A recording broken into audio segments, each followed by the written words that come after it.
जय हिंद। आप देख रहे हैं रनीशन तिवारी को। गणेश उत्सव का त्यौहार 10 दिनों का होता है और यह बड़े ही धूमधाम से मनाया जाता है। यह त्यौहार महाराष्ट्र और कर्नाटक का बहुत बड़ा त्यौहार है। अब संपूर्ण भारतवर्ष में मनाया जाने लगा है। लेकिन इस गणेश उत्सव के त्यौहार से हमारे स्वतंत्रता संग्राम के समय क्या प्रभाव पड़ा था, ये जानने के लिए हमें चलना पड़ेगा इतिहास के पन्नों की तरफ। 1890 के दशक में तिलक अक्सर स्वतंत्रता संग्राम के दौरान चौपाटी पर बैठा करते थे और वहाँ पर समुद्र की आती जाती उठती लहरों को देखा करते थे। समाज की एकजुटता को ध्यान में रखकर समाज को एकजुट करने के लिए कुछ सोचा करते थे। तिलक अक्सर इसी सोच में डूबे रहते थे कि लोगों को एकजुट कैसे किया जाए, इन्हें एकजुटता का पाठ कैसे पढ़ाया जाए। अंग्रेज़ों के खिलाफ एकजुटता बनाने के लिए तिलक जी ने एक धार्मिक मार्ग को चुना। तिलक ने सोचा क्यों न गणेश उत्सव को घरों से निकालकर एक सार्वजनिक स्थल पर मनाया जाए, क्योंकि उस समय तक गणेश उत्सव केवल घरों तक ही सीमित था और घरों में ही मनाया जाता था। इसीलिए तिलक जी ने इस उत्सव को एक बड़ा मंच प्रदान करने की सोची, जिसे समाज में एकता कायम हो, जिसमें हर जात के लोग शिरकत कर सकें।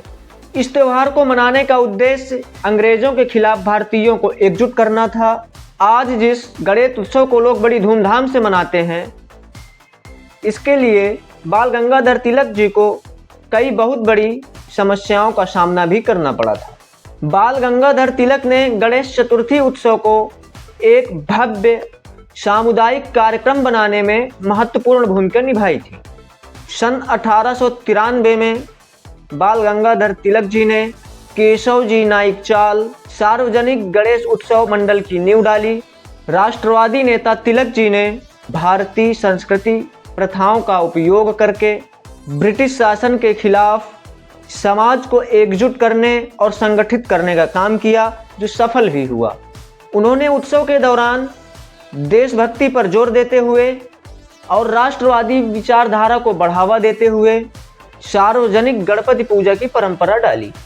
साल 1893 के पहले गणेश उत्सव केवल घरों तक सीमित था और अपने घरों में ही मना लिया जाता था।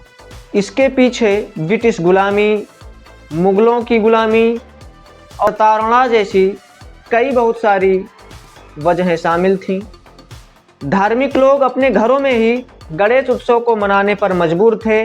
इसी कारण से तिलक जी ने इस गणेश उत्सव को एक भव्य आयोजन के तौर पर एक बड़े पैमाने पर और सार्वजनिक रूप से इसे मनाने के लिए संघर्ष जारी किया था। हालांकि इसमें तिलक जी की देशभक्ति और स्वराज संघर्ष के लिए तिलक जी को अपनी बात जन जन तक पहुंचाने के लिए एक भव्य मंच की आवश्यकता थी। इसीलिए तिलक जी ने गणेश उत्सव को चुना और आगे बढ़ाया। तिलक जी ने गणेश उत्सव के बाद शिवाजी के नाम पर भी लोगों को आपस में जोड़ा, एकत्रित किया, समाज सुसंगठित किया। तिलक द्वारा शुरू गणेश उत्सव से भगवान गजानन एक राष्ट्रीय एकता के प्रतीक बन गए। पुणे के बाद पूरे महाराष्ट्र और फिर देश विदेश में फैलते गणेश उत्सव ने आज़ादी की लड़ाई में भी महत्वपूर्ण भूमिका निभाई। तब से आज तक लोगों के बीच गणेश उत्सव बड़ी ही धूमधाम से मनाया जाता है। वैसे आप लोगों की ये जानकारी कैसी लगी और बाल गंगाधर तिलक जी के बारे में आप अपनी क्या राय रखते हैं, वह भी हमें कमेंट करके बता दीजिएगा।